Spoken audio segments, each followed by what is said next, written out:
Bienvenidos a Virbac Contigo, el podcast veterinario que te acompaña en tu formación.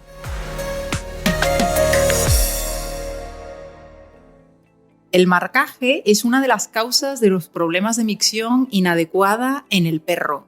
Como ya vimos en el podcast anterior, en el caso del gato, la castración es una de las principales intervenciones para controlar los problemas de marcaje con orina. Sin embargo, la micción inadecuada dentro de la vivienda puede deberse a otras causas, igual que ocurría con el gato. Y estas otras causas van a requerir pues, unas estrategias de tratamiento también distintas. Hoy veremos qué otras causas tienen los problemas de micción inadecuada en el perro, cómo podemos saber que estamos ante una conducta de marcaje, ¿sería eficaz la castración para controlar el marcaje? ¿Por qué muchas personas se resisten a la idea de castrar a su animal de compañía? Y también veremos alguna curiosidad, como por ejemplo, ¿por qué marcan los perros más cuando los pasea una mujer que cuando los pasea un hombre? En fin, hoy volvemos a contar con Jaume Fachó, con el que intentaremos resolver dudas y también pasar un buen rato. ¿Qué tal, Jaume? ¿Cómo estás? Muy bien, ¿qué tal? Un placer. Bueno, hoy empezamos para empezar preguntándote que, bueno, yo tengo curiosidad por saber por qué, sobre todo los perros machos, ¿por qué les gusta marcar tanto? Están continuamente marcando el territorio. ¿Por qué? Continuamente. Y además, fíjate que muchas veces les gusta hacerlo en los lugares donde han marcado otro. Esto pasa en todos los barrios, ¿no? Que hay gente que te dice, bueno, cuando les da por hacerlo en una farola concreta no pasa nada, pero si lo hacen en una moto concreta, aquella moto ya está, está destruida. Está condenada para siempre. Y, a ver, les gusta hacerlo, lo comentábamos ya en el podcast sobre marcaje felino, sobre marcaje en gatos, porque es una forma de comunicación. A ver, a distancia, es una comunicación a distancia, tú no estás, tú no interactúas con el otro individuo en el momento que dejas la marca, pero fíjate que tendría una función parecida, aunque ahora ya casi no se usan, pero a las tarjetas de visita. Es decir, yo voy a un lugar y imagínate, vengo a verte, o sea, voy a la oficina y no te encuentro y a lo mejor pues lo que hago es te dejo una tarjeta o te dejo una nota para que tú sepas que yo he estado allí. Pues tendría un poco ese sentido, ¿no? El decir, oye, pues yo me quiero comunicar con otros que en este momento no están y lo que hago es dejar una marca muy personal, algo que dice cosas de mí en el ambiente donde estoy. Entonces, tú imagínate para un perro lo que supone salir a pasear. Es decir, encuentra marcas de perros por todos los sitios, olores por todos los sitios y eso, claro, es una motivación muy, muy alta para que él también lo quiera hacer. Claro, por eso los perros muestran tanta curiosidad, ¿no? Cuando salen por oler, por seguir las marcas que han dejado otros perros. Sí, o sea, piensa que para un perro, o sea, incluso en algunos estudios que se habían hecho hace mucho tiempo,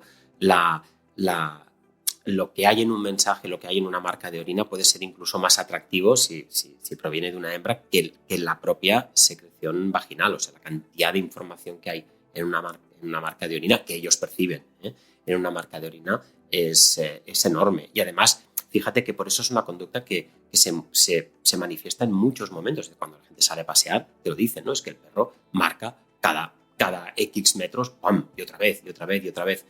De hecho, si piensas en parientes cercanos del perro, los lobos, ellos hacen lo mismo, también utilizan el marcaje, sobre todo cuando se mueven dentro de su territorio, ¿no? en los caminos, ¿no? Que recorren los territorios donde están, pues ahí muchas veces van depositando marcas de orina.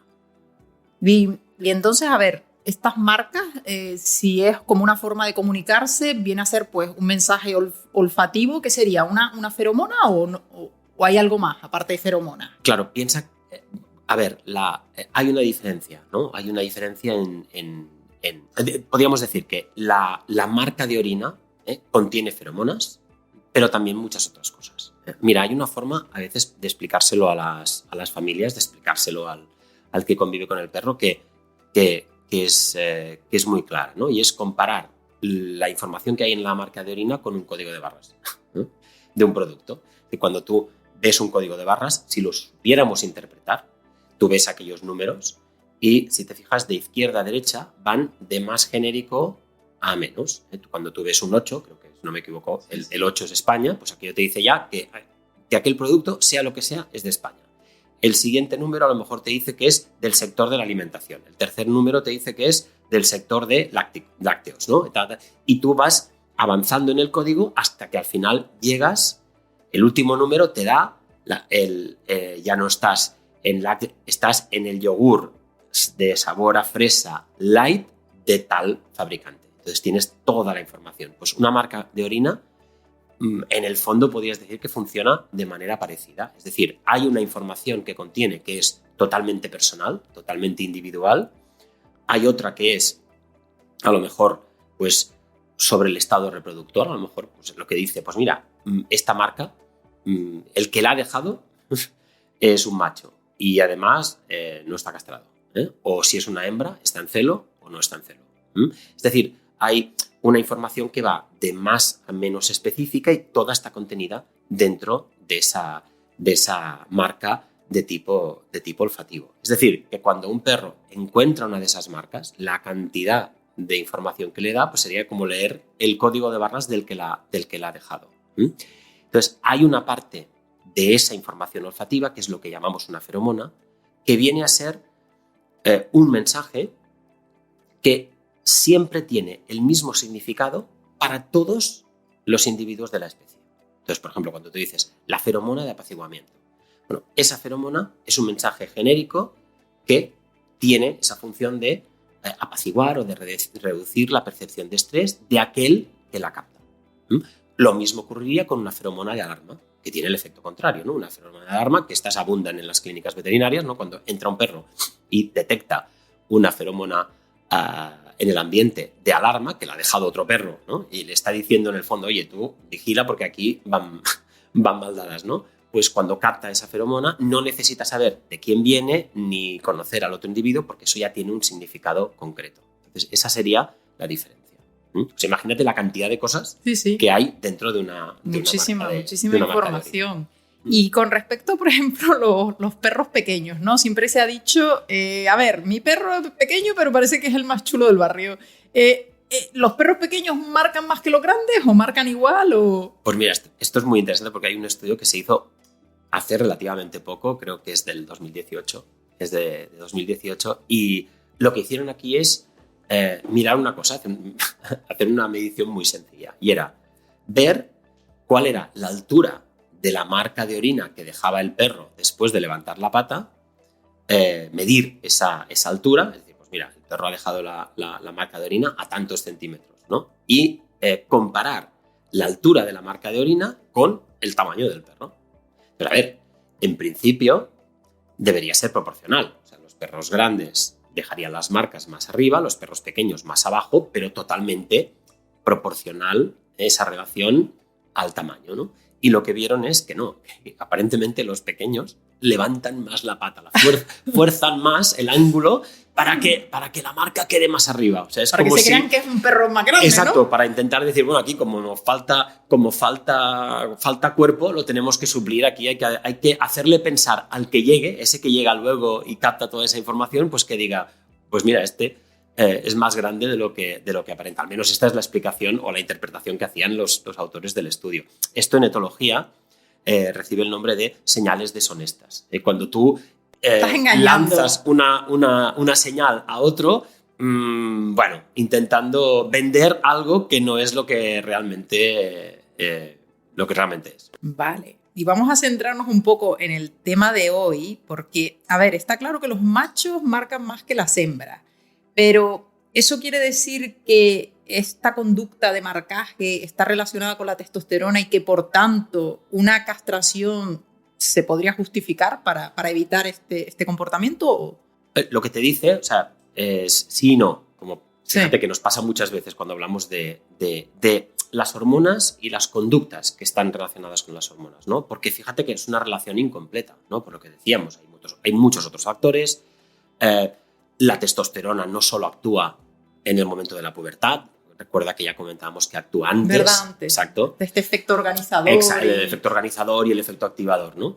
Entonces, ¿qué ocurre? Que lo que sí podemos decir es que efectivamente la testosterona es uno de los factores que influye en la probabilidad o en la manifestación de conducta de marcaje. Entonces, desde este punto de vista, está indicada. Ahora, otro tema distinto es qué eficacia tiene. Y aquí volvemos a topar con lo que siempre decimos, que la eficacia no es completa. Y concretamente en el marcaje, en los perros, depende del estudio, pero puede estar entre el 50 al 60% de eficacia. Es poco, no son eficacias tan altas como, por ejemplo, las que veías en los gatos, ¿no? Ya te digo, depende mucho del estudio. Hay algunos que incluso suben un poquito más. Pero, en definitiva, no es una eficacia completa. Entonces, esa es la idea que le debemos transmitir a la familia. La castración está indicada, pero debemos estar preparados para asumir que nos puede salir bien y nos puede salir mal.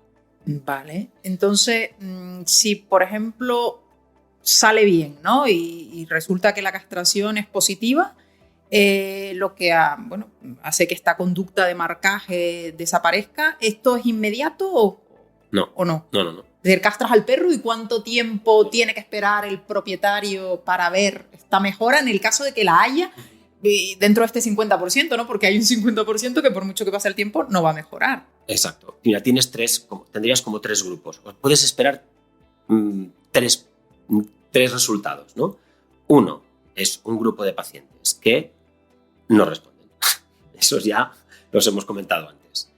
Luego tienes el otro grupo de pacientes que responden, los podrías dividir en dos categorías para entendernos. Sí. Los que lo hacen de forma rápida, y en estos en pocos días, una semana, en 2 semanas, ya pueden mostrar una respuesta, y parece ser que hay un tercer grupo de pacientes que tardaría incluso más. O sea, puede llegar a tardar hasta 6, 7, 8 semanas.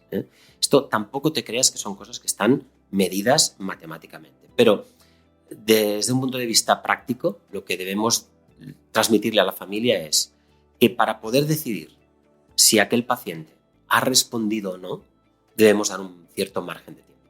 Es decir, imagínate que hemos recomendado una castración, y al cabo de 5 días nos viene el cliente a la consulta y nos dice: oiga, que está igual, ¿no? Pues es posible que sea uno de los animales, uno de los pacientes que no va a responder, pero todavía y de hecho es muy probable que sea un paciente al que no le hemos dado todavía tiempo a mostrar esa mejora. Y eso es importante tenerlo en cuenta, sobre todo para no sobreactuar. Es decir, para no decir, hombre, pues como no ha funcionado, voy a hacer más cosas o me voy a replantear el diagnóstico.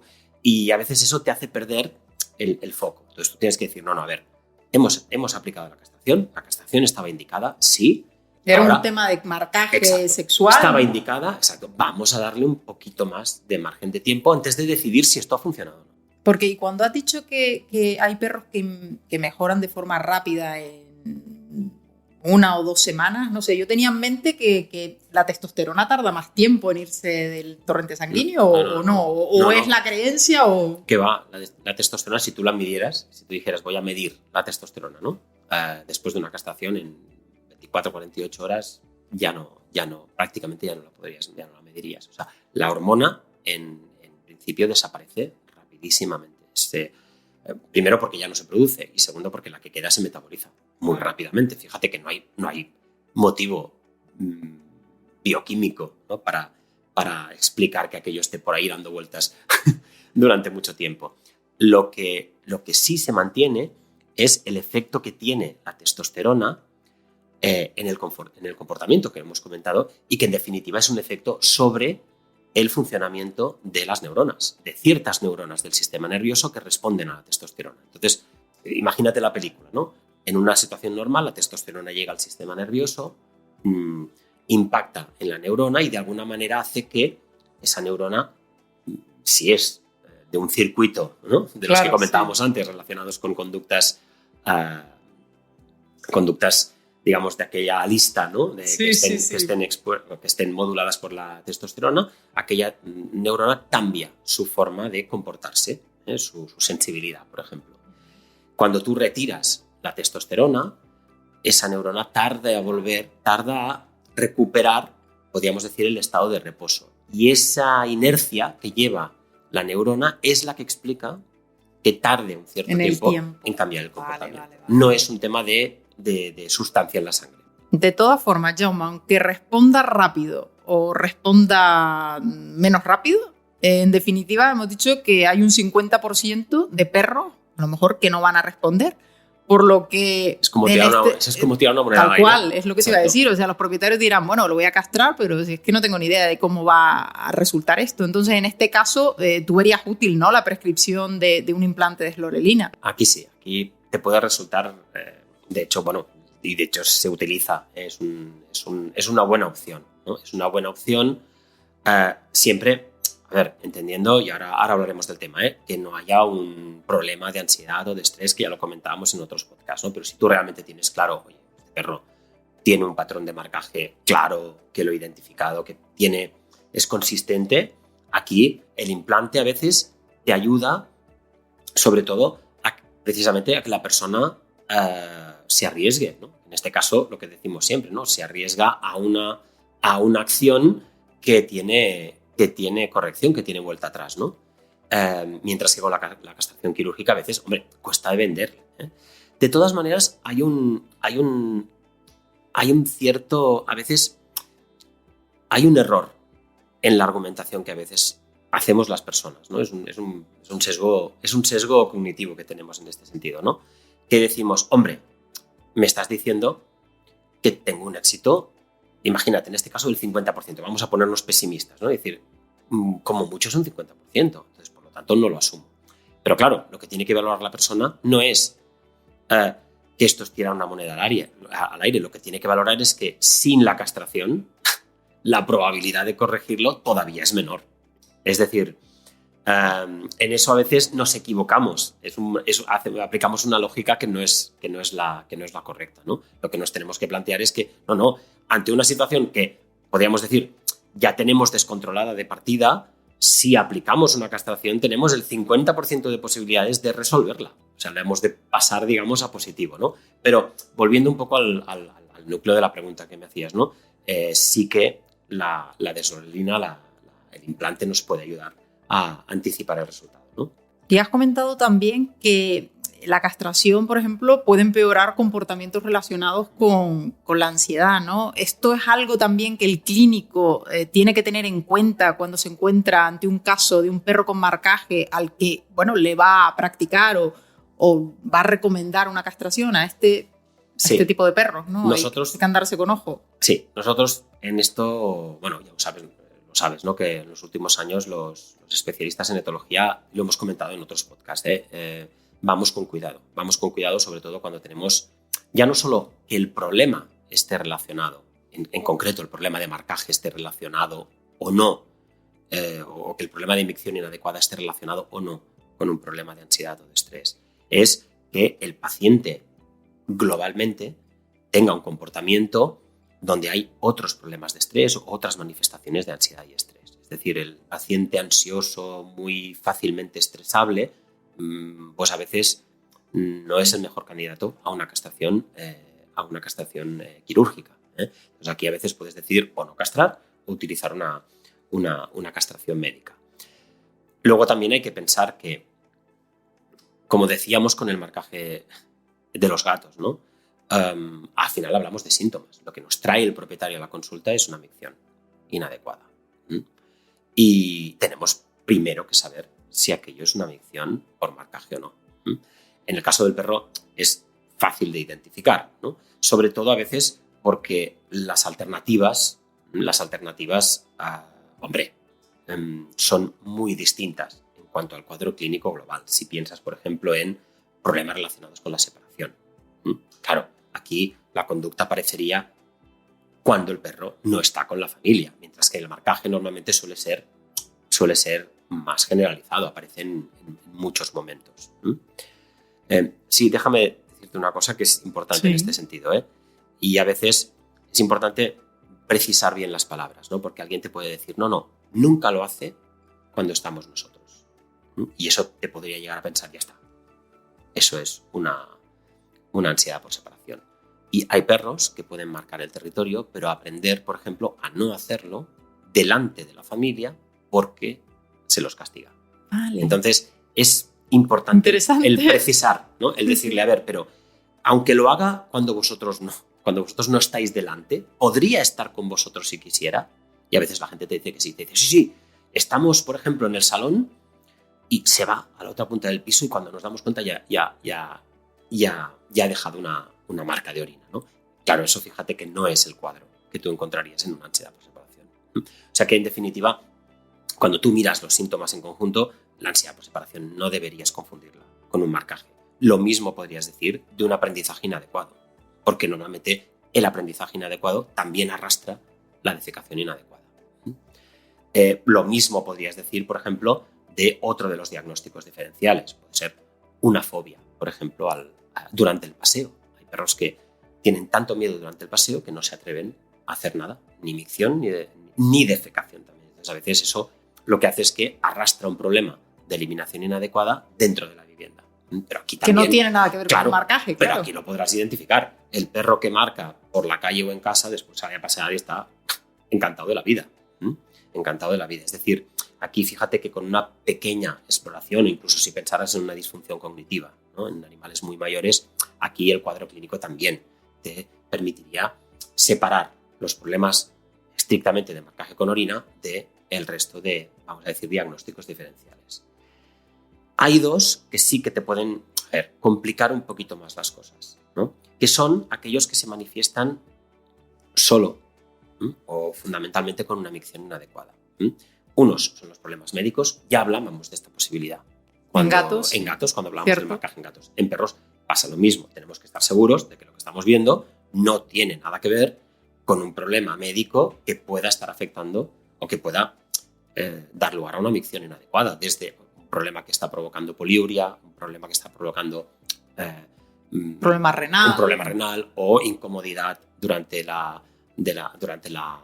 micción, dolor. Es decir, que deberíamos descartar las causas médicas. Por eso fíjate que, aunque no se haga siempre, porque luego en la vida real no siempre se puede hacer todo, pero normalmente en los protocolos de diagnóstico verás siempre que se sugiere una exploración médica básica, análisis de sangre, análisis de orina y, por supuesto, una exploración física.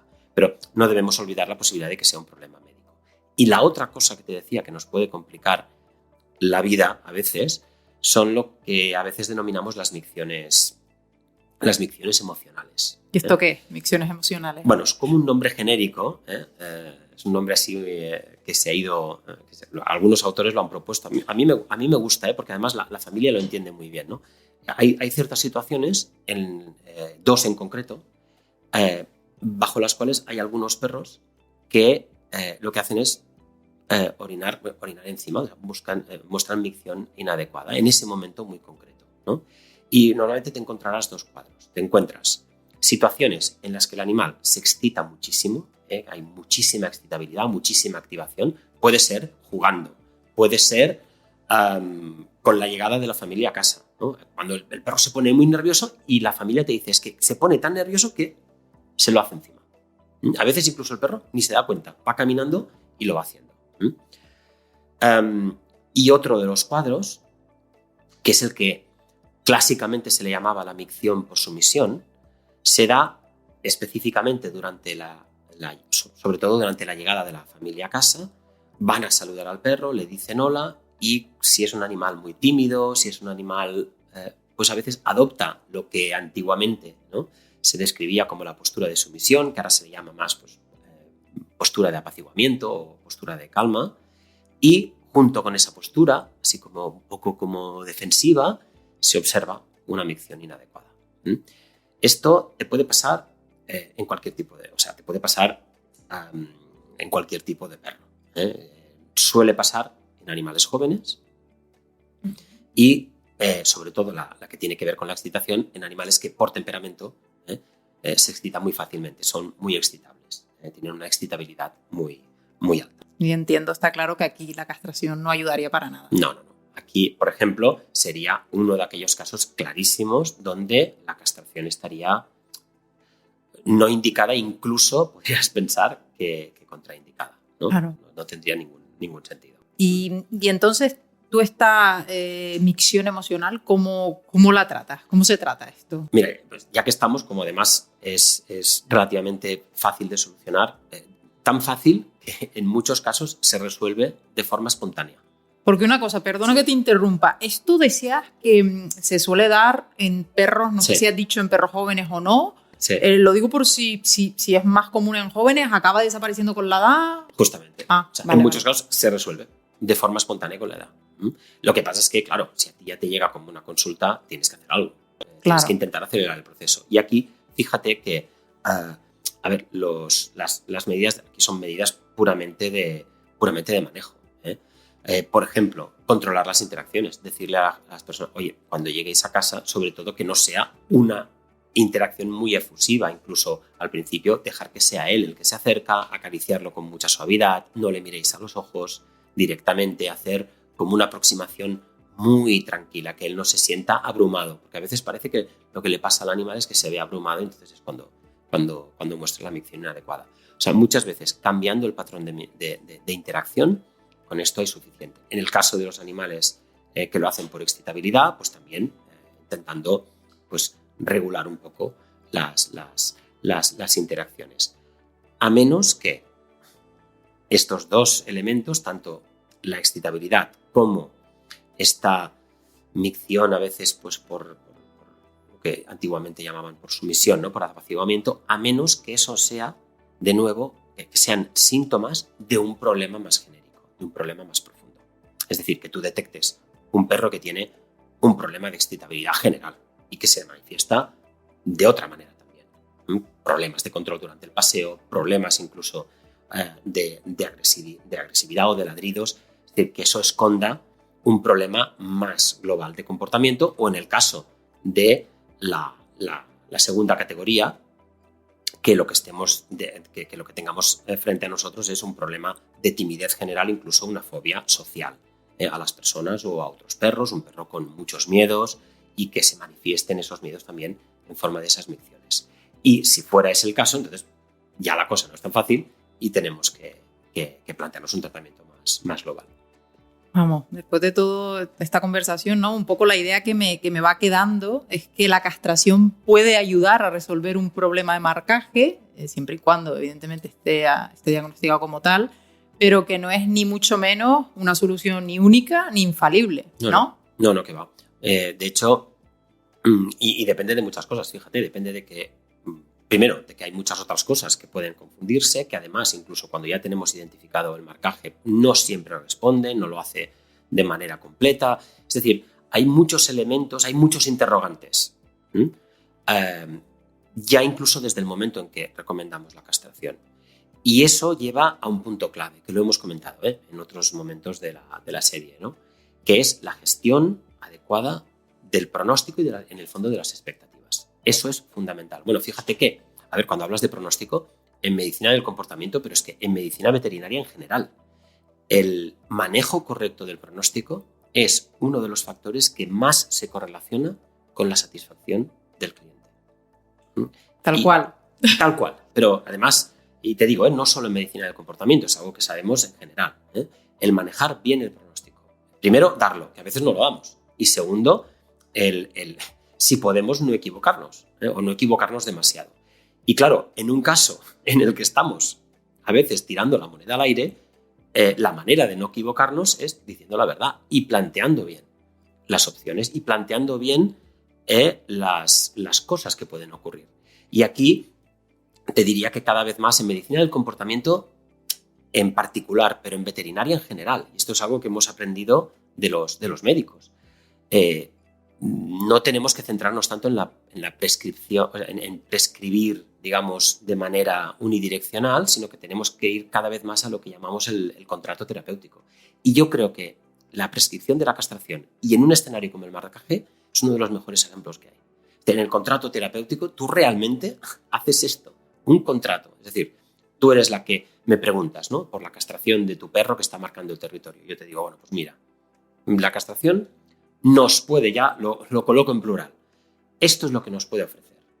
Esta es la la posibilidad de éxito, esta es la posibilidad de fracaso y ahora vamos a tomar una decisión compartida. Y eso es importante hacerlo, porque después es lo que te evita quejas, lo que te evita frustraciones y sobre todo que la frustración se dirija hacia ti. Sí, y al final pierdes un cliente, ¿no? Para los veterinarios y para al final un cliente satisfecho. Exacto. Pero bueno, un poco por cómo lo dices, ¿no? Pareces muy precavido ante estas posibles reacciones negativas de una persona ante la castración de su animal de compañía. Te veo como, bueno, Sí. me imagino que ves tantísimos casos, ¿no? Sí, y sobre todo esto, que cuando conoces, cuando no solo el elemento de eficacia o no del tratamiento, sino lo que hemos comentado también en otros momentos, ¿no? La percepción que tiene la familia de la castración, si tienes en cuenta esas dos cosas, has de manejarlo con mucho cuidado, precisamente para evitar los problemas posteriores, ¿no? de insatisfacción y ahí es muy importante esto manejarlo bien. No es limitarte ni autocensurarte, pero tampoco recomendar castración como se hacía antiguamente, que era, bueno, aquí castramos a todo lo que se pone por delante y se deja. Claro, y por ejemplo, ¿notas que hay más hombres o más mujeres que te dicen, o sea, es decir, no sé, yo tiendo a pensar, ¿no? que los hombres son más reacios quizás porque ellos mismos lo viven, ¿no? Dicen, uff. Mira, hay algunos estudios, algunos tienen ya algunos años, pero había uno, por ejemplo, en el que se veía que aunque las mujeres tenían también insatisfacción cuando se les preguntaba, oiga, si usted pudiera volver atrás en el tiempo, ¿volvería a castrar a su animal de compañía, a su perro, al macho? Y te decían, pues mira, si volviera atrás, quizás no. Pues esta insatisfacción era superior si la persona a la que se lo preguntabas era un hombre. Y ahí parece que hay un elemento también, pues como decías tú, ¿no? ¿Sabes aquello que dicen cuando las barbas del vecino, ¿no? Pues parece que hay un elemento ahí de identificación. De hecho, fíjate, y esto es muy curioso porque incluso si comparas hombres o sea, incluso incluyendo hombres y mujeres, hay más dificultad muchas veces para castrar a un macho que para castrar a una hembra. Y fíjate que quirúrgicamente no tiene nada que ver. O sea, a ver, las dos son intervenciones seguras, pero si tuvieras que decir, es todavía más sencilla la del macho, ¿no? Y hay una diferencia ahí entre hombres y mujeres. Curioso. Por ponerte un ejemplo, y este es real. Hay un individuo en Estados Unidos hace unos años que, bueno, como le costó tanto. Perdona, en Estados Unidos ¿Sí? Se castra muchísimo. Sí. O sea, Sí. es de estos países anglosajones Sí, donde la tasa de castración es muy sí, elevada. Sí. A ver, no es ni mucho menos completa, pero bueno, sí hay países, por ejemplo, en el norte de Europa, en los escandinavos, se castra muy poco. Y ahí se castra bastante, ¿no? Y él, pues, bueno, no lo acabó de digerir, el tema no lo acaba de digerir, y entonces hizo algo, y es que dijo, hombre, ¿y si le pongo un implante de silicona? Porque lo que no quiero es que externamente se vea que está castrado. O sea, que aquí, seguramente, si esto se lo diéramos a un psicólogo o a un psiquiatra, tela. Sí. Pero bueno, él esto no lo podía digerir. Entonces, no solo se preocupó por conseguir unos implantes de silicona, sino que los patentó. Y claro, tú podías pensar, bueno, mira, gente así que tenga ideas así un poco raras, hay siempre, bueno, pues el éxito que ha tenido es tremendo. Lo miramos, la última vez que lo miramos, y ya hace años, había vendido más de 500.000. Madre mía, de prótesis testiculares. Sí, de prótesis testiculares, de silicona, para gente que castra a su perro y no quiere que se vea externamente. Y de hecho, una de las cosas de los propios fabricantes, de los propios dueños, digamos, de la patente, es que lo que han detectado también es que algunas personas, cuando ponen la prótesis, piden una talla más de la que le tocaría al perro por su tamaño, que también aquí volveríamos otra vez a lo del psicólogo, ¿no? Creo que está pasando así.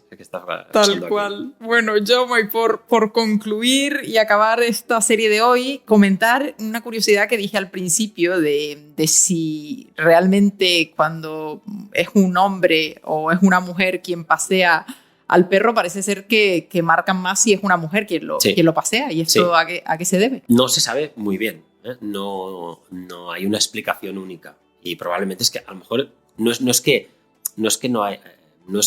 no se disponga de una explicación única, es que probablemente no la hay, ¿no? Pero esto sí que, desde el punto de vista observacional, en este estudio, lo que se hizo fue ver si cuando a un perro lo paseaba un desconocido, una persona con la que no tenía vínculo todavía, si el hecho de que esa persona desconocida fuera un hombre o una mujer influía en la frecuencia de marcaje, y vieron que sí, y que en general lo hacen más cuando el que pasea es una mujer. Aquí entrarías en un tema que se ha hablado muchísimo, ¿no? Si pueden haber elementos ya del comportamiento de la persona, de la manera de interactuar con el animal, o pueden haber incluso elementos de tipo olfativo, porque esto hay, sobre todo anecdóticamente, pero hay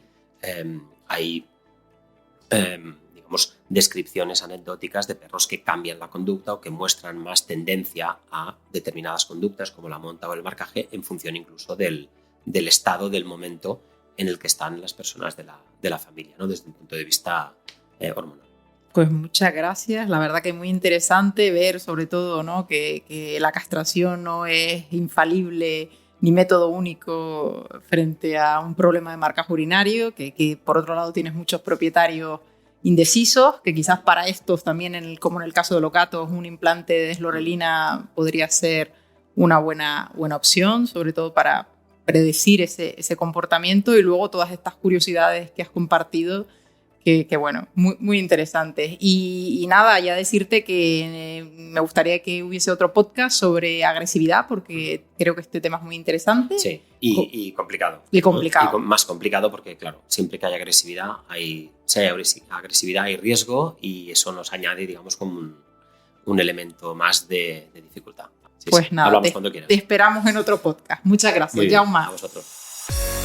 Gracias por escuchar Virbac Contigo. Síguenos para estar al día de los últimos contenidos de formación veterinaria.